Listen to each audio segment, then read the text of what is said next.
the talent pool just keeps getting bigger and bigger, and it's actually almost easier to, as soon as one candidate is rejected, that candidate can easily be fit into another company because of their, it's just a culture fit thing. It's weird sometimes how you can fit in one company but not in the other, just because of who you are really and how you speak and your personality really.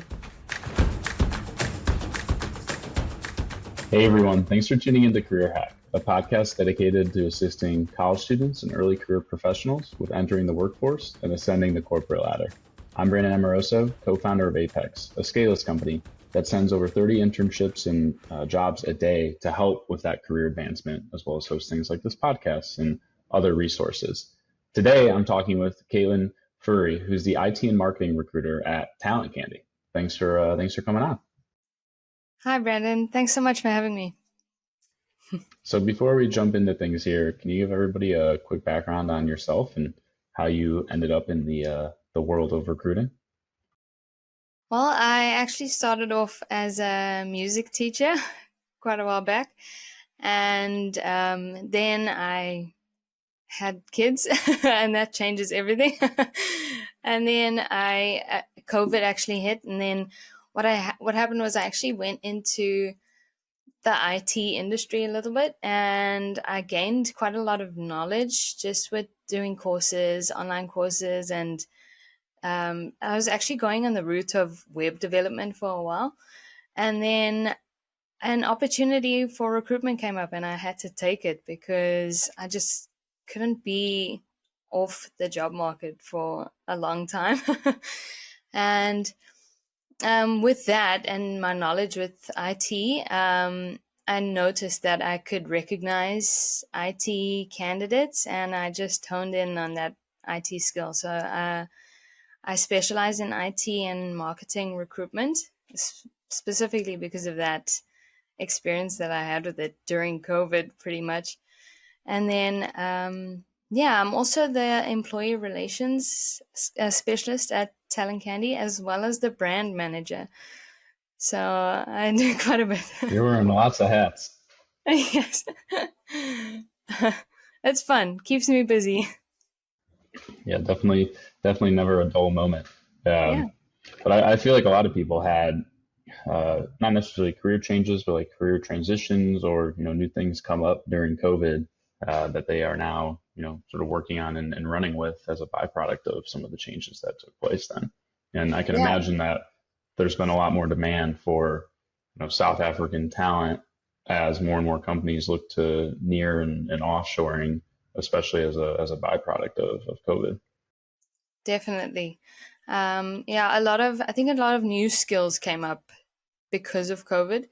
So even though it Mm-hmm. was just not a great time for anyone in the world, I think a lot of new opportunities and new skills came out of it. What So are yeah. what are some of those skills that you think are more prevalent now or are more important when you're doing recruiting for a company and looking for candidates that maybe won't be as important in prior years? Yeah, I noticed that, well, definitely just with remote work alone, that boomed because of COVID. A lot of people took advantage of having a remote workplace. And with that, you have to have the skills of using the technology to actually work from home. So I think with a lot, with that, a lot of skills came out of that. Just making sure that you're technologically ready to actually be on the workplace remotely. Yeah, there are a lot of new tools and platforms that are Yeah. necessitated as a byproduct of having to work remotely and being effective in your communication because it is a lot different than being in person for sure. Definitely. And it's definitely, it is actually a skill to just make sure that you're ready for that kind of communication. Yeah, it is much harder. And I was actually talking about this on a previous podcast. It's much harder to build sort of relationships and connection and affinity within teams and groups now than it was when you were in office, because you weren't you didn't really have to force the issue. Like when you were in person in an office, these things just happen naturally. You'd go to lunch or you'd get together after work, and now you Yeah. actually have to, like calendar or block the time, and it's really easy to sort of push that to the wayside and just focus on getting actual work done or doing other things. But it is really important. Yeah, definitely. At Talent Candey, we actually are an in-office workspace, so we're with each other all the time. So we actually notice that difference between having to have meetings over Teams or Zoom, and then just being in the office. It's a huge difference, and I think we actually benefit from being in the office. I know everyone likes the flexible work life, and I think it's just for anyone when it comes to your preference of if you like remote work or if you like in office. But yeah, I definitely think it's easier to hone in on relationships, and especially for me, being in that employee relations role, I manage the team a lot when it comes to training and communication between the employees and the management team, and that is a lot easier when you're in office. You can just gather them in one room Yeah. and have a chat instead of, scheduling times. Yeah, it's a lot easier. Yeah, the schedule sort of management, balancing everybody's availability, not availability. It Yes. is almost a job in and of itself. But I think the like if I was entering the workforce today, I personally would not want to be remote, because I feel like that's a critical time. If you're just leaving school, to build some of those professional connections and relationships. And you Definitely. know if you just graduated, you might still be living at home. Do you really want to wake up and work at home, and then just the monotony of everything? I think I would err on the side of I'd rather be in person. But a lot of businesses don't have that luxury, who were around before COVID hit, and then they were forced to go remote, and then you had a little bit of a sort of uh, spreading out of the team. Maybe you were only in one or two cities, but then everybody took that as an opportunity to say, where do I actually want to live, and not have to worry about, whether work was going to support it or not, because everybody was virtual. And then COVID's over, and now you're in like 15 different states. How do you like corral that back together? You really can't, unless you plan on getting an entirely new team. Um, Yeah. so like the previous business I had, we're fully remote, but for the new one, it is definitely hybrid, because there's pros and cons to both. I think, having that Yeah. flexibility, but getting that in person and interpersonal relationships and connections. Yeah, definitely. I would actually tell people that are on the workforce and that are coming into the workforce as graduates or interns. I would definitely say look for either a hybrid or in office position, because the training and mentorship that you can get when you're in office is so different, and it's hands on, and you have an easier way of communication with your mentor if you're actually in office with them. It's very difficult to gain that communication and that team building when you're having a remote job. And I noticed that a lot of young people coming into the workforce, they generally are looking for remote work, just thinking that they have a free, flexible schedule and it's just going to be easy. And it doesn't necessarily work out that way. Yeah, I think Instagram and social media is to blame for that, because you see the outliers where they've got like Starlink hooked up to a van, and they just sort of like drive around the country or the world, and they work from wherever. Um, that's not the norm. I mean, if you can make that work, then great, but that's not the norm necessarily. And I think everybody everybody works and thrives in different environments. Some people don't need that, group or affinity with a particular company. Like you can sort of be a Swiss Army knife and more of a consultant type and individual contributor, but Hmm. others would actually thrive much more in an environment where, you are around others and within a team. And so I think people shouldn't be so focused on fitting into a particular, like archetype and focus more on like what they internally truly want, both from a career perspective, but also just in terms of their life. I think more and more people are taking that into bigger consideration. The livelihood that they want to have, whether it not only location, but just, sort of work-life balance when entering the workforce versus, just being focused on where they want to end up from a professional standpoint. Definitely. Yeah. And then just also with that, with being in office and having that experience just with a team, I noticed a lot of people think that because you're an introvert, you think that you wouldn't thrive within the workforce within in office, and I think it's just so blown out of proportion when it comes to being an introvert or being an extrovert. I'm an introvert and I love being in the office, and I think that it actually helps when it comes to having that, one-on-one connection with people. I think it makes you not cocoon into a smaller bubble. It can actually help you step out a little bit, and having that courage to step out, I think it's a huge step. Yeah, I think that comfortability comes with being placed in situations that you might think are a little bit uncomfortable.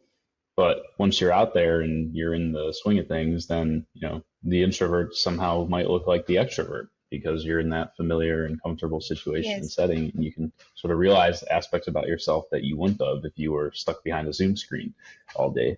Uh, so there's definitely a lot of benefit to that.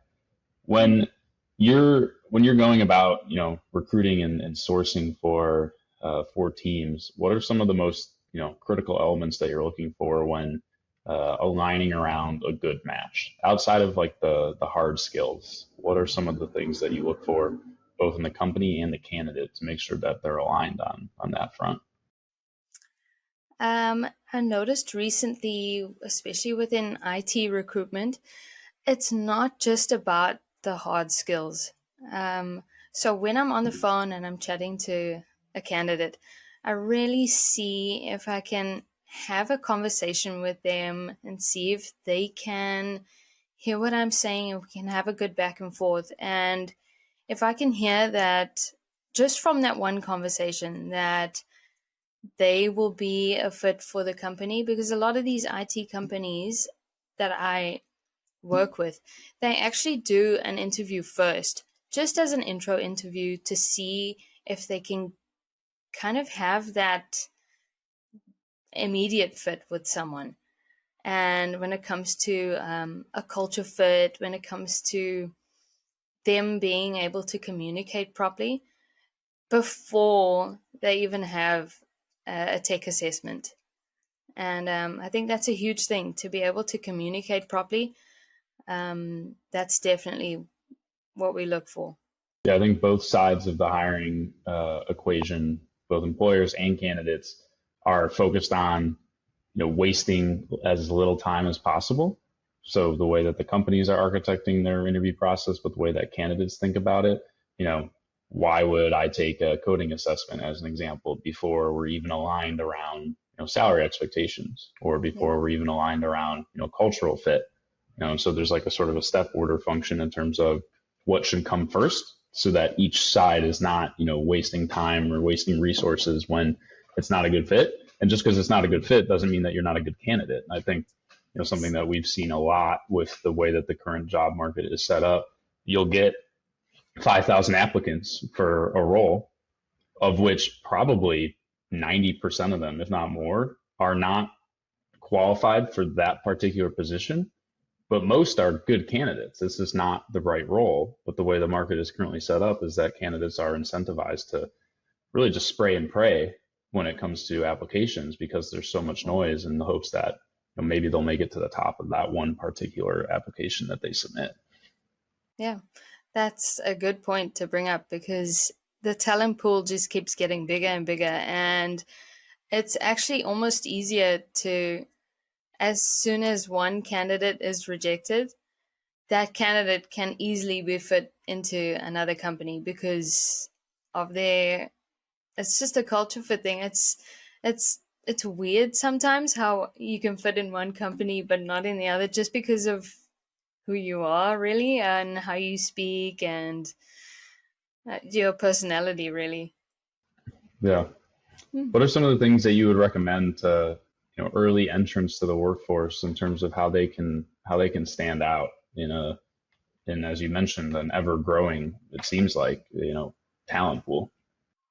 Yeah, I would say just to step out and not feel scared to just apply for positions. I know that a lot of people would like to get into bigger, more well known companies, but I'd say go for the smaller companies that do have some kind of mentorship within them, so that you know that you'll be focused on. In the bigger companies, you could just be kind of left to the wayside, and it's harder to kind of grow from them. Candidates should really know that if you get into a smaller company, it's a step up. You'll just be learning and growing and knowing that if you put the hard work in, it'll be noticed. Yeah, I'm much more of a small company person Yeah. than a big company person. Though I do think some big companies do a good job of like creating that small company environment within certain like divisions or units. Um, and there's also, I think less and less of a focus on getting the big like brand name on your resume. There used to be Yes. this aura around particular tech companies, especially in the US. If you worked there, then that was sort of like your golden ticket. And then also people would be afraid to leave because, you got that Google role. Do you really want to, leave and go to a smaller company that might be unknown? But for you personally is far more fulfilling, and from a career perspective could actually be way better off in the long run. I think that stigma is starting to decrease as people are prioritizing more soft skills, not necessarily like there's definitely been less of an emphasis on where you went to school as a means of filtering out who is or isn't going to get the job. I mean, I think in like certain fields, if it's like finance or things like that, then it might still be a little bit like that. But like for our previous business, we would hire people who never even went to college because who really cares at the end of the day? These are things that can be used as a means to filter people out or try and get to, the right candidate. But the Mm. right candidate could come from a completely, non-traditional background and be way better for you and your business than somebody who has, all their I's dotted and T's crossed or whatever the saying is. Yeah, yeah. I actually 100% agree. I think maybe that's why I like IT recruitment so much, because it really doesn't matter where you went to school or if you went to college. Um, if you have that skill, then you're good enough, and I love that. And I think with other industries, I know it's different.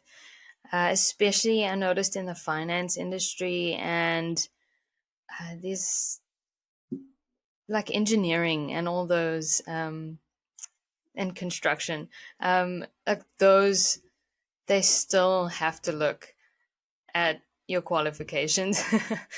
I haven't seen any wavering in those industries. Yeah. But yeah, I think that's why I find it so fulfilling to actually, it gives people hope in the IT industry, and I like that. You're seeing things on a pretty like global perspective as you're placing candidates at businesses around the world. What are some of the trends that you're seeing this year that you think are going to continue into next year that job seekers or those who are currently employed should be aware of, um, in your opinion? Definitely when applying for positions, when it comes to your CV, your resume, a lot of people don't think of how many companies and agencies use ATS systems, and uh, that is it's a norm nowadays within companies. And when it comes to your resume, it's so important to make your resume ATS friendly.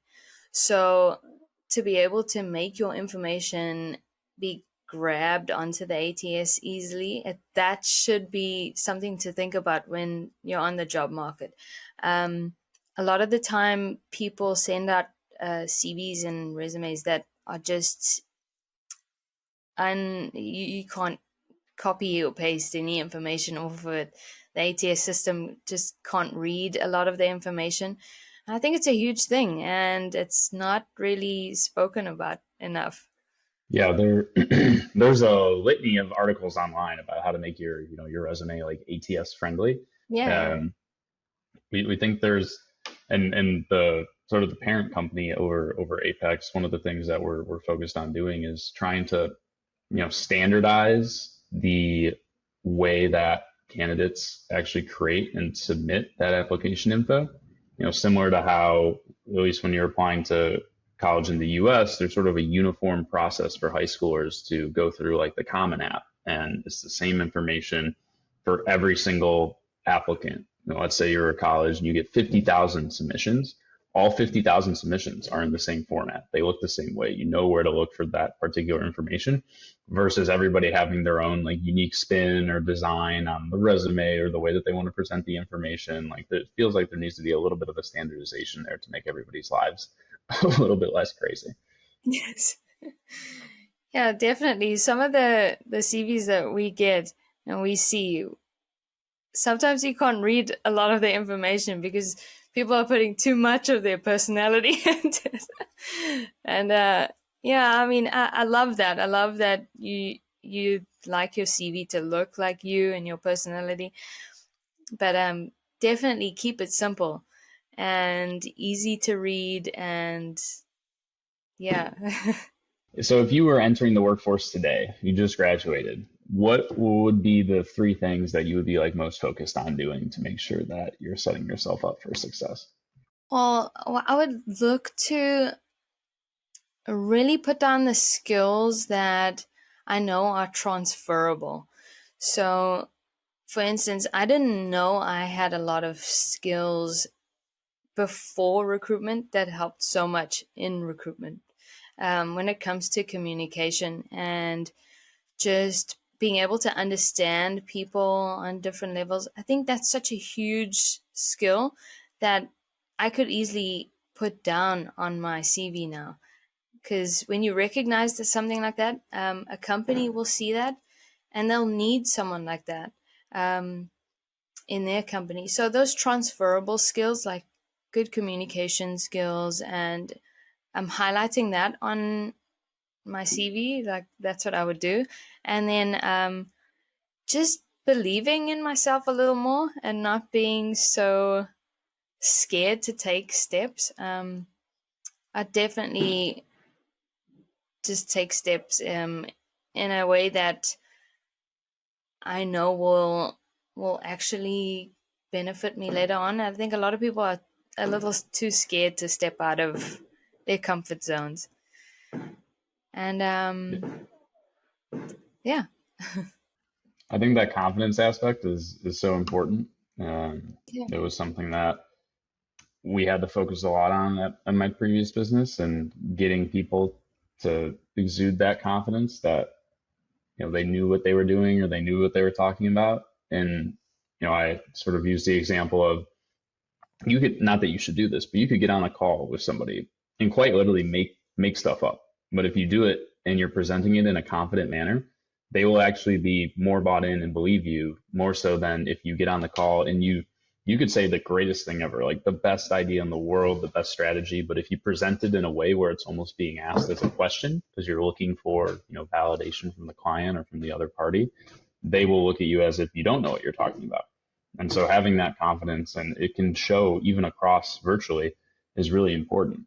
Whether you're in a client and vendor relationship or an employee employer relationship, being able to have that is a really important, skill. Yeah, it's huge. And I think a lot of people don't know what they're capable of as well. Just believing that you can do something and then stepping forward, you kind of make a way for yourself to do it. And I think a lot of people just don't take those steps. And I definitely love to encourage people to just believe in themselves, that they're capable of so much more. Yeah, sometimes easier said than done, but definitely. Yeah. Definitely.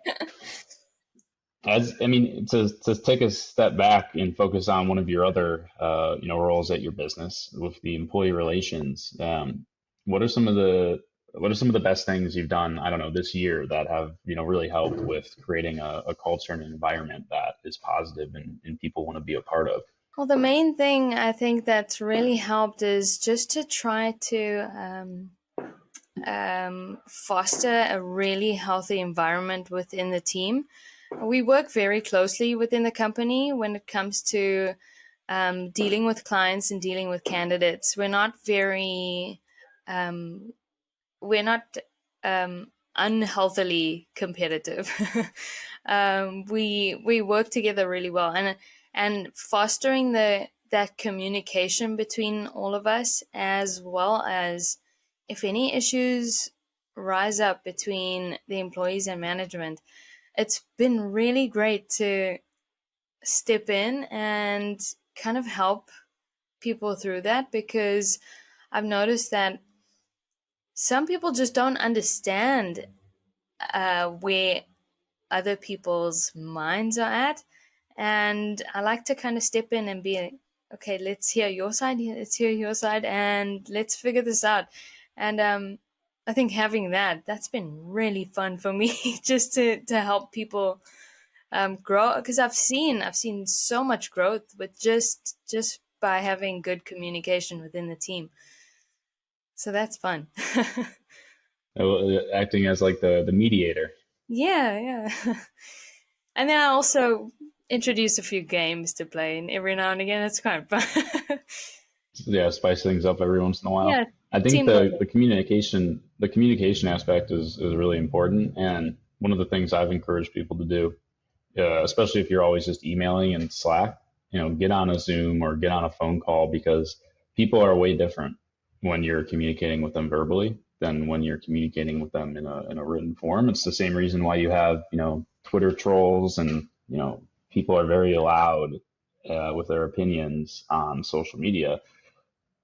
Totally different tune when you get on the phone with them or you have like a real conversation with them. Mm. It adds a more human element to it. And the keyboard warriors are significantly toned back and toned down and a little bit more responsive and collaborative when you get them on the phone than when if you just try and like rifle emails back and forth with each other. You're never going to resolve anything. And even if you do, somebody's going to walk away jaded and not happy with how the result ended. Definitely. Yeah, I mean, I guess that's why I prefer the in office workplace as well. It's just the I would imagine a remote position being so difficult when it comes to just tone and reading a message and assuming something when it's not. That would be horrible.